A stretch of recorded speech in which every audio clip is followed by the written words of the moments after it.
What? What's happening? I immediately regret my decision.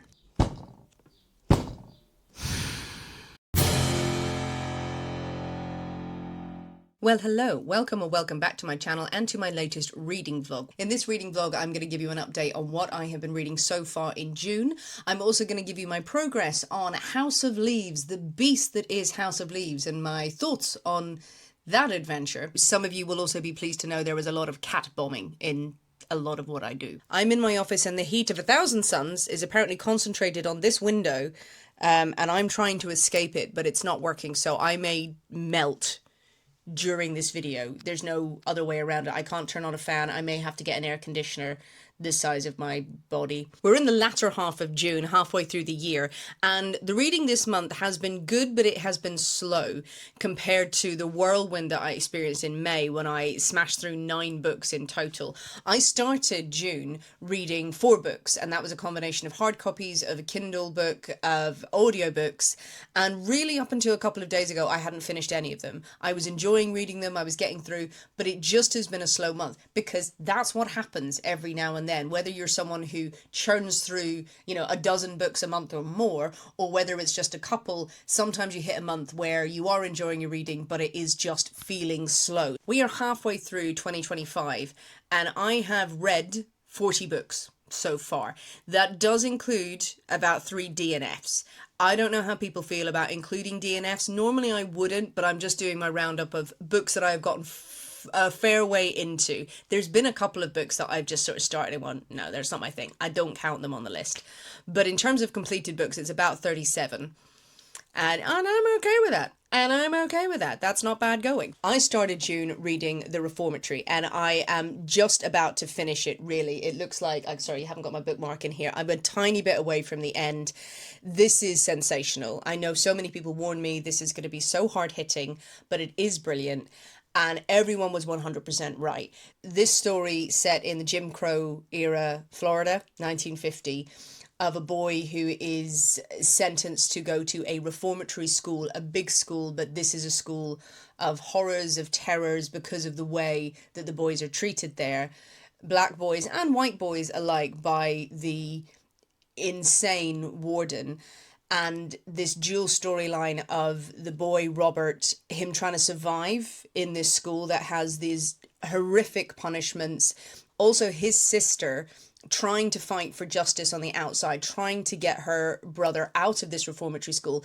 The story is so well layered because there is so much going on in their past, in this family, that it creates this ongoing sense of tension all the way through the book that feels realistic. This is a horror because there are ghosts in it, there are haints as they're called, there are the horrors of the past, there's the horrors of racism, the threat of violence is all the way through this book. It is a hard-hitting book that never feels utterly bleak. It is really difficult in parts, but the way that it is written, it is so well paced. I will do a full review of this. I will do it in shorts, and then I will do it in the roundup at the end of this month as well. Maybe it will be a separate video in the future if I dive into some of the best books, because I do feel, even though I haven't finished this is going to be up there. It's an easy 5-star already, unless it absolutely falls off a cliff, which is possible. But it's very well constructed because all of the tension, all of the horrors in this are real. It is a brilliant book. If you haven't read it yet, please do pick it up. I will report back when I have finished it. I'm not far off. I'll probably finish it tonight. But wow. The 3 books that I have completed this month. One was Honeysuckle and Bone. I listened to that on audio. It's a YA novel set in Jamaica about a young woman who takes a position in a big old mansion for a wealthy family, and she's going to be the new sort of nanny governess, as it were, but it's set in the modern day, to their children. But their house is haunted. There are secrets. So it takes the gothic tropes and it puts them in the gorgeous, luscious setting of Jamaica. This book was recommended by the wonderful Mother Horror, one of the best horror book content creators out there, and author as well, who has written some absolutely fantastic books about horror. If you don't already follow Mother Horror on Goodreads and on Instagram, go now. Honeysuckle and Bone was enjoyable for the setting, for twisting a gothic story and putting it in this luscious location. Overall, the story was fine. I enjoyed it. It's not world beating, in my opinion. I personally would have preferred more horror in it, even if it was spooky, cozy horror. I would have liked more horror elements, but this being a YA novel, a young adult, it is focused on the character's personal development and their inner turmoil. So there's a lot of the protagonist sort of questioning her actions. She's got a secret. She's done bad things in the past. And do you grow from it? And her relationship and her growing relationship with the people around her.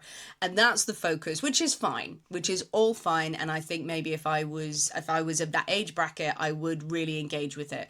Personally, I would like more horror, but it's a perfectly enjoyable, nice ghost story. I also completed Blood on Her Tongue by Johanna van Veen, who wrote My Darling Dreadful Thing. Now, My Darling Dreadful Thing was one of my favourite reads of 2024. It was gothic, sapphic, a great ghost story, original. I loved the way it was done. It felt very atmospheric and wonderfully descriptive.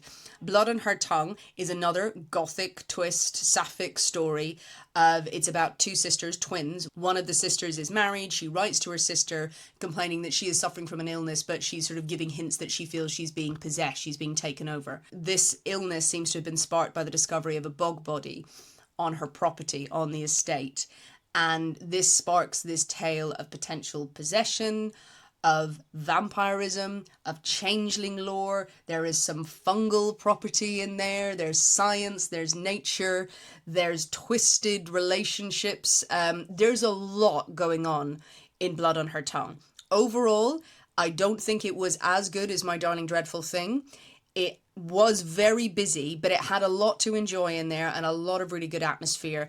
I didn't love it as much as her first book. It is good, though, and I would still recommend people read it. Another book I started at the beginning of the month was The Night and the Moth. This is Rachel Gillig. Rachel Gillig wrote One Dark Window and Two Twisted Crowns.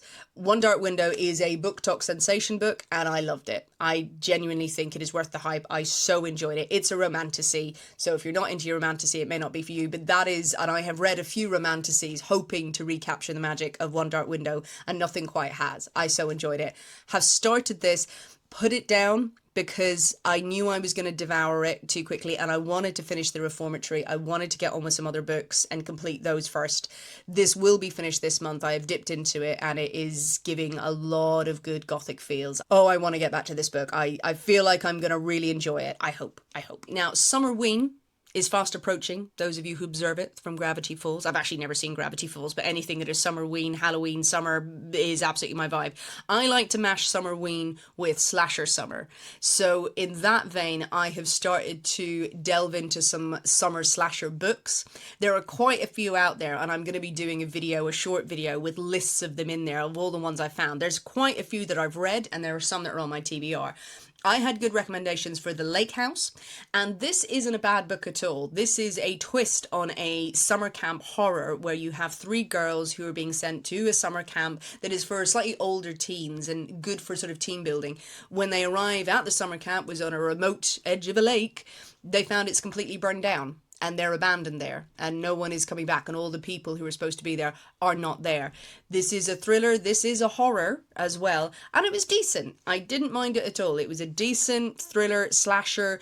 It was more of a survival story than it was all of those nostalgic summer camp slasher feels, but it was still decent. I enjoyed it. Easy listen on Audible. I've started listening to How to Survive a Slasher, which I'm listening to as part of my Spotify account. This is giving Scream vibes about a young girl whose family or whose relatives have survived an attack by a man called the Wolfman, who was in a mask, and 2 generations of killers attack the family. So you've got kind of Scream and I Know What You Did Last Summer vibes in there. And so far, I'm really enjoying it. It is giving me those 90s slasher vibes. It is giving me Scream. It's giving me all those kind of feels. I will report back, but it's a decent listen. And yes, that ARC, that advanced reader copy of House of Splinters, the sequel to The Silent Companions, is sitting on my Kindle. I've not started it yet. Will I get it started before the end of the month? I hope so. Because I seem to have sort of broken my slight slow reading start. and there's so many I want to rattle through if House of Leaves doesn't absolutely screw me on this. I want to read it in advance to give a review. It does feel like it is more of an autumn, sort of spooky season book, but I must get to it and tell you whether or not Laura Purcell has knocked it out of the park again, because Silent Companions is one of my favourite horror books. Also, at the time of this video coming out, we are approaching the summer solstice and also Litha. This is the festival, the pagan festival around solstice. Now, some of you know I've got a witchy little heart. I love to observe the different festivals, and I was also sent a collection of books by Leaping Hare Press, who are a really good publisher who make very accessible, enjoyable books that are a bit esoteric, that are a bit about, you know, different kinds of self-care, witchcraft, the history of witchcraft. And I've got a nice collection of books that I'm going to share over the weekend. So those will be going out on my shorts, and you can also check out on TikTok and Instagram. Generally, you can check me out on those channels here, but I will see if I can bring you a little bit extra from the solstice. Maybe if I've gone out and done any firework. My life isn't just about books. I've also watched a lot of horror films this month, and I'm going to start doing roundups of the ones that I've seen, because I've seen new ones and I've also seen old ones based on a lot of suggestions that my subscribers have sent to me. It's the 50th anniversary in 2025 of two of my favourite horror films. One is Picnic at Hanging Rock, and two is Jaws. Jaws turns 50 on the 20th of June 2025, and we all just need to watch Jaws. Jaws is a summer slasher film. Jaws is one of the greatest films of all time. Jaws is one of the greatest horror films of all time. You've seen, if you've watched my recent video about the horror films that absolutely changed my brain chemistry, defined who I was, Jaws is in there. Let's all just get together and watch Jaws. Maybe we do a watch along, maybe do a live. We could just talk about Jaws. I was very fortunate this week to go to a screening of Picnic at Hanging Rock, which is a 1975 film by Peter Weir. It is dreamy, it is eerie, it is strange, it is an incredibly influential mystery, sometimes defined as horror film. It's got touches of the gothic in there. It is the fictional story of a girls' school in Australia in 1900. These girls, who are very prim and proper and lovely and very beautifully shot, go for a picnic at this local landmark, the Hanging Rock, which is a very mysterious place. Several of the girls peel off from the group and they go and they climb the rock, and a handful of them disappear without a trace, and one of the teachers. And the film is all about the mystery of what has happened to these girls, what could have happened to them, what is going on at Hanging Rock.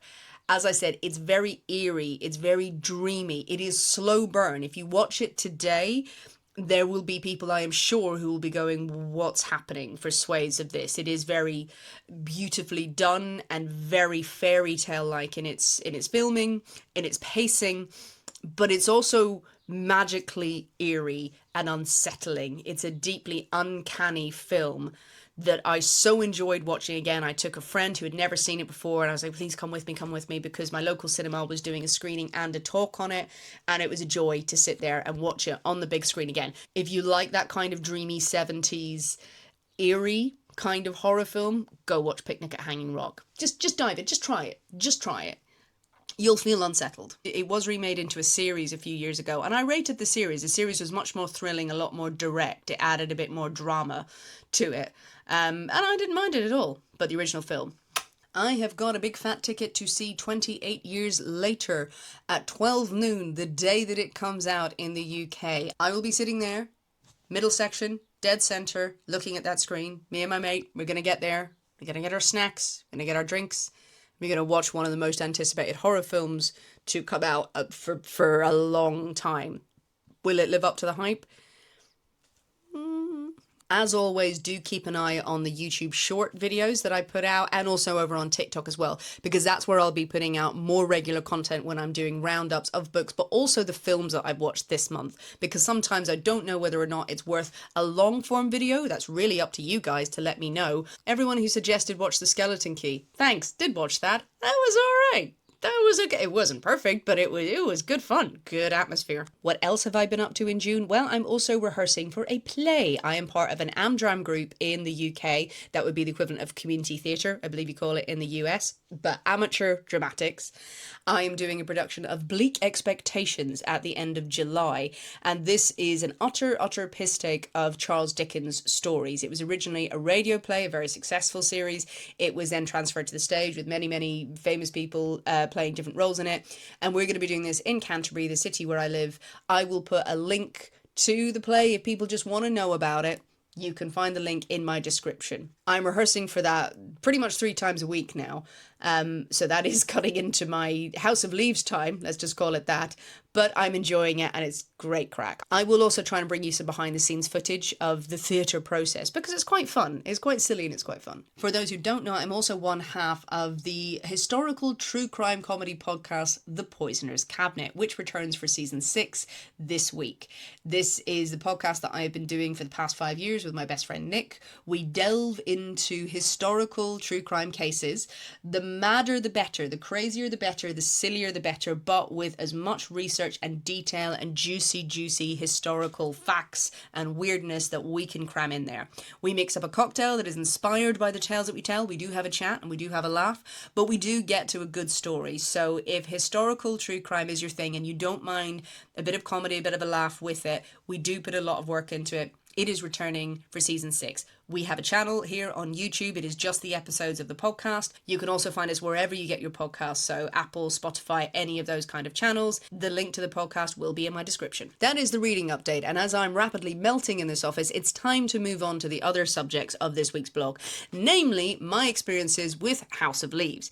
Now, I started reading that beast, the big juicy tome that is House of Leaves, and I have updated all of you on my community posts about it. I filmed me reading it, I filmed my thoughts as I went and my reactions to it. So I'm going to show you the overview of how I've gotten on with the book so far and then share my thoughts. And you'll be pleased to know that one of my cats pops up repeatedly in this video.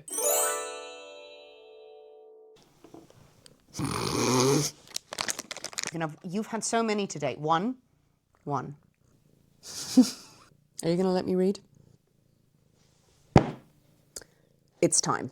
Well, hello, you've joined me as I start attempting to read House of Leaves, reportedly one of the scariest books of all time, a mind-bending, genre-defining novel that people say you must read at least once if you are a horror fan. It divides many people, some saying it's absolutely brilliant and it is terrifying, other people going, why God, why did I go through this? What the hell was happening? So you join me here at my downstairs table. My cat Medea was here a second ago. She may wander in and out because she knows there's dreamies in the vicinity, and also she's a black cat and she is drawn to the darkness. Just a little quirk of mine, I am constantly fiddling with my sleeve, so you may notice a continuity error through there if you are watching this video for continuity and commenting on that. It would be weird if you were, but I'll just forewarning you. I am coming into House of Leaves pretty blind. I know all of the hype around this book. I know that it is written in a very strange style, but I don't know much more than that. I picked up this edition about a year ago. I have not even attempted to get into it, but I have now immediately noticed an ick with this book in that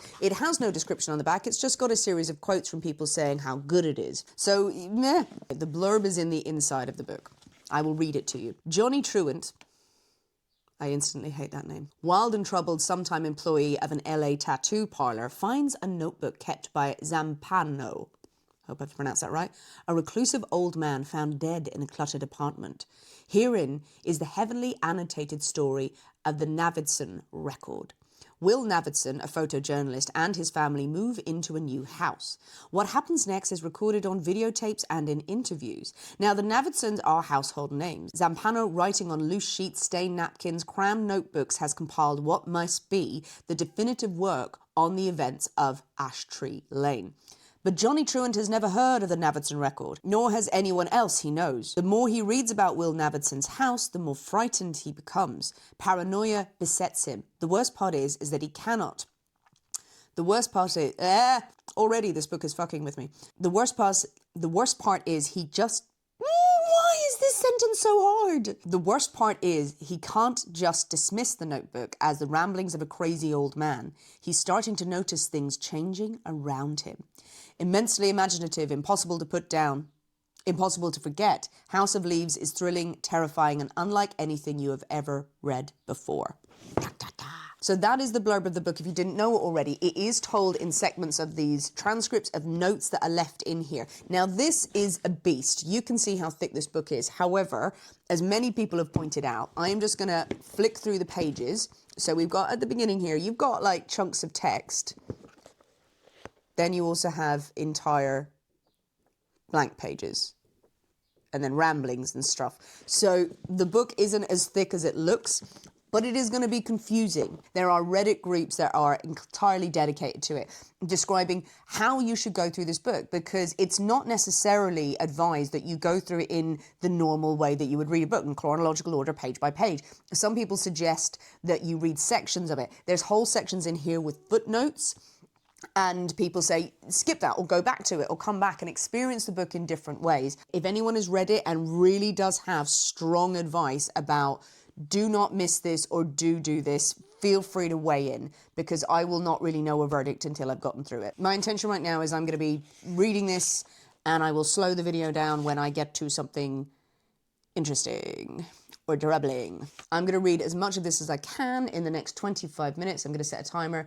The nice thing is that if I get through that time, I then get to go and have a roast. Go out for lunch, a late lunch, solo. I'm going to bring my other book that I'm reading and enjoying, and I get to go and sit in a lovely pub where there's some piano playing and have a big old roast dinner with a glass of wine. So that is my reward. No, don't start the timer. No. Let's do it.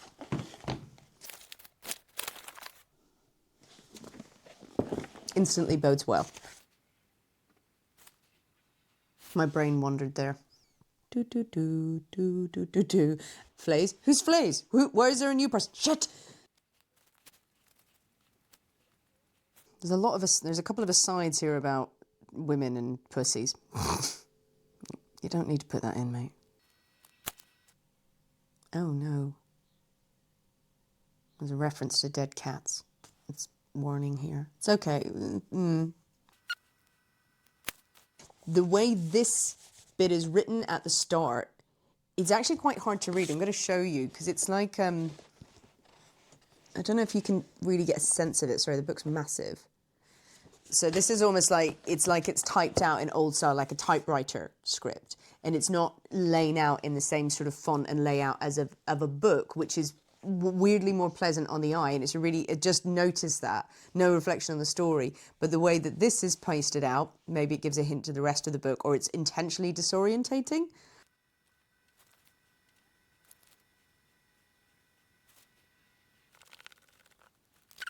Zampano was blind. Okay. Right, that's the end of the introduction. And then we get into the Navidson report. So this introduction sets up that this man, Zampano, who's found dead in his apartment as an older man, had been compiling this Navidson report, which is an examination of a film that doesn't exist, a documentary film, and all this questioning. So now we get onto the Navidson report. That is as far as I can get right now, because I need a roast. I'm going to go get some food. I'm going to eat. And when I come back, I may continue this, or it's tomorrow. So we will get into the Navidson report.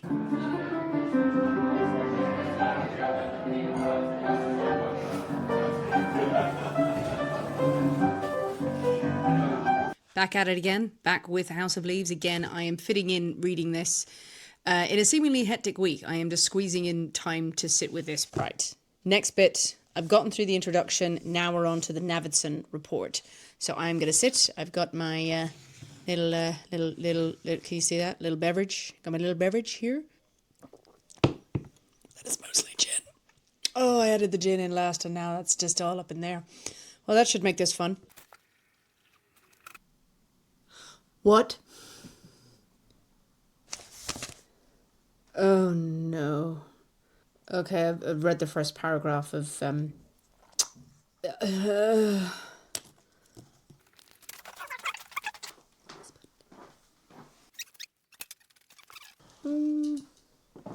Big question. Probably won't. You never know. Take a sweater. Can't find my hat either. Yeah. It's there. Where? It's there. Ah, just put it there. Right. Right, so I love you in a way. Bye. See you later. I immediately regret my decision. I'm a couple of pages in, so this section of the Navidson report reads like an academic assessment, sort of a report, an academic assessment or a professional essay on it. So it's quite dense and it is quite convoluted, but it's referring to this film. So far, because of the introduction and because of this bit in here, there's been a lot of setup. It feels like a lot of setup, which I can completely understand. Rather dated reference to Harvey Weinstein in here. A couple of pages in, the story's picked up, so now we're getting the description of the film and the shooting of it. So the Navidson report was a sort of a documentary, it seems to me at this point, by this family who've moved into a pastoral setting, into their dream house, and he's put up cameras all around the house to sort of document their life. What's interesting here is that there's a moment, it describes how he sees something. The commentary within the record by this guy Zampano: it's unnecessary to dwell here on the multiple ways in which these few seconds demonstrate how much Navidson values Karen. Then it's 15, there's a footnote, and it lists all of these resources and documents explaining why a husband who would pick up like a jewelry box or her hairbrush, it's citing all of these references to why that sort of demonstrates why he loves his wife rather than it just being an organic thing. It's starting to emerge a bit. Something's starting to emerge. A plot. I'm on page 12. It is 1, 2, 3, 4, 4.5. 1, 2, 3. It's like nearly 4 to 5 pages of a footnote by the guy, by Truant. Do I have time to read this? Because I need to go to rehearsal in a second. So notes for now. The way that Zampano was writing it, the report, is like an academic paper, like he's assessing every single thing in it and all those weird sort of footnotes that are backing it up. But there we have Truant suddenly going off on these rambling huge footnotes. Do they add to the story? I need to get through this. I need to go to feed the crows and I also need to get to rehearsal. I will be back. I am this far into the book. It is the hottest day yet of the year here. I would rather be reading my other book. Actually, I'd rather be cleaning my house. But I need to keep going. I need to give it a chance.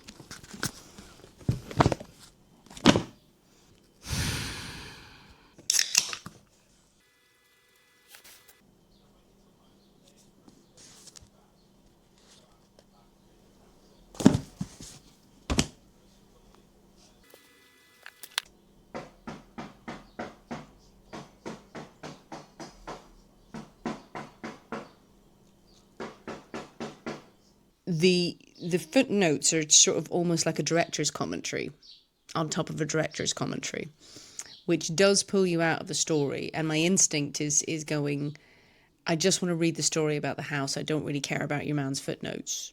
I know obviously they'll have a bearing on it. I'm getting really tired of Truant's story already. This German definition of the uncanny is really weird, and I don't necessarily agree with it. I don't know if this is real.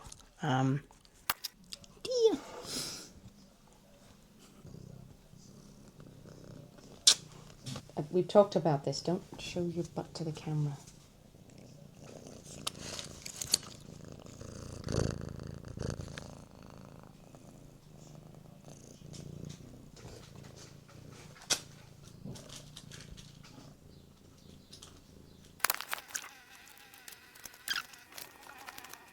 So part 4 ends with Karen screaming at either seeing something that has happened.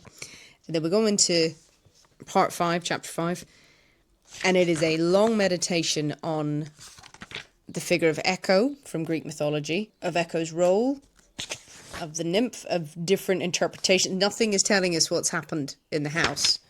We also have a big chunk of footnotes from Truant. So the concept of sound and space. Right? Oh, good. More footnotes.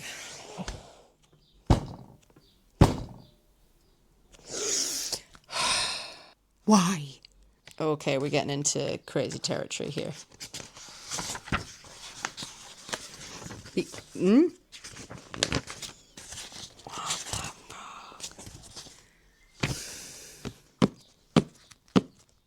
They've also mentioned that there is a dog and a cat in this house. If anything happens to those animals, I'm going to be very annoyed. I'm going to pause here to share my thoughts with my massive forearm. I don't know why it looks so huge on camera. The mistake I think I've made with this is fitting in reading this in little bursts, like half an hour here and there. It definitely needs like an hour of your time. It needs a sit down to spend time with it, and you need to give your brain space to read this book because it's not easy and there's lots of different layers to it. I'm not saying that's good or bad, but it's not something that you can just consume quickly. The way I have been reading books and the way I've been reading my hard copies and stuff, I'm very used to being able to sit down and snatch some time and read. Now, I can read fast most of the time, but this book doesn't let you do it. So this film of this family who moved into a haunted house, it's called a haunted house for now. I'm sure things will develop later on, and they've obviously documented something and something has been captured on film. You have Zampano, who was writing a report on this in a very academic, would-be academic style, assessing it, citing sources, passing opinion on it, treating it like it is an educational or academic or professional resource. And at the same time, you've got all these footnotes from Truant, who is the man who found the remains of the report from Zampano's apartment, and he is going off on these random conversations about him and his friend Lud, who just nothing to do with the report. The first few footnotes are, oh, we think this is what he meant, and then it is just rambling stories about him going out drinking, getting into fights, this kind of schemes that he had set up, reflecting on them, very not in keeping with the story. So the experience of reading this is that you are reading two stories at once. Other people may have different opinions on this. Impressions at the moment is that I admire the style of it. There's reflections and there's opinion about within the sort of notes that are being written that force you to sort of consider it from a distance, to disorientate you, to confuse you, to force you to read this book and to pay attention to it. It's not easy to skim read or to read fast. As a result, this is feeling really like a chore. I had notions that I could finish this in June, and they were notions indeed, because this does require a lot of time, as I said, and it requires a headspace. You can't just power through this. And now I've started it, I feel like I need to get on with this journey because I promised people I will do it. I'll take one for the team. The important thing to say is that it's not dire. It's not a bad book. It just requires a lot of time. And really what I want to be doing right now is finishing this. I love this book and I want to get to the end of it. And when I'm reading a book that is demanding so much time and attention, demanding it in a slightly pretentious way, then I get a bit resentful, going, well, no, you win me over with your story or nothing.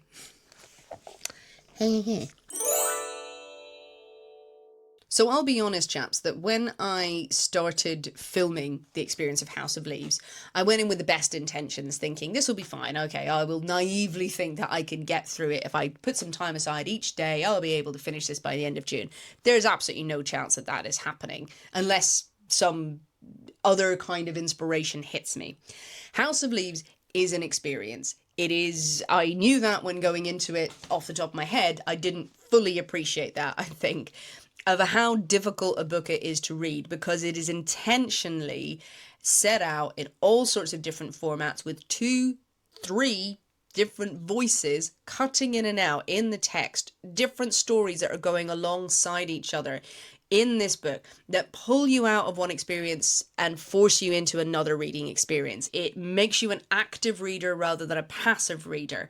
And that can be incredibly frustrating at parts. So far, I've gotten to parts of House of Leaves where I think, okay, here's the plot. Here's the plot of the house that is mind-bending and maybe haunted, or something is going on in there. And I was enjoying that plot, and then suddenly I'd be pulled out of it because there'd be a huge footnote, or there would suddenly be an interjection by Zampano, who's writing the Navidson report, going off on these crazy tangents to prove its academic prowess, this record, this report that they're compiling. In retrospect, having looked back at all the footage that I have compiled for this, all the chats that I was having with the camera, all the feelings and all the reactions, the overwhelming feeling towards House of Leaves is of frustration. I'll be honest, questioning whether or not I would want to continue reading it. That is not to say that I had a really viscerally powerful reaction of hatred to what I'm reading, that I didn't like the story, that there was anything offensive in there or anything like that. It was just, as soon as you get into it, you realize what a dense piece of metafiction this book is. It is like a puzzle. It's a lot of work for your brain. And yes, there will be some people who love the book and who will argue, well, why would you read a book if you weren't going to engage with it? Shouldn't you be actively reading anything? There is absolutely nothing wrong with comforting books, with easy books that you can enjoy almost passively. You can just enjoy the story of it, and you don't necessarily have to fully engage your brain. It is important to read diversely. It is important to read books that occasionally make you sit up and absolutely pay attention and lock in, so you get the benefit of all of that language and all of the techniques that the author has used. It's a lot of work, and I'm not afraid of hard work. It's just, at the moment, I'm kind of going, I'm not loving any of the voices in it. Do I really care the direction this is going in? No.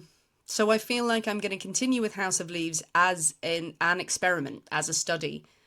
Like it's an academic paper, which is the style in which it is written, and it's a pastiche or a satire of academic records and reports. But I'm reading it as if it's homework, not as in an enjoyable book. Right now, that's how I feel. I may come back after consuming more of it and go, I was completely wrong. I was completely wrong. This is a masterpiece. I can appreciate the technique in there. I say I appreciate it. I do appreciate it. Do I love it? Not particularly. You can feel a certain sense of smugness from the page.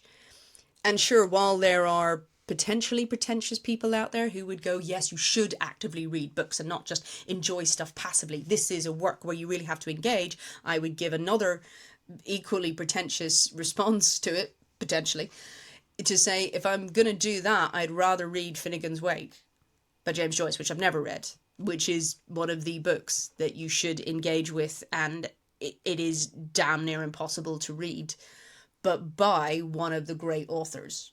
James Joyce, one of the great storytellers, one of the great writers. But is that my own pretension? Is that me kind of going, well, I know that James Joyce is very good.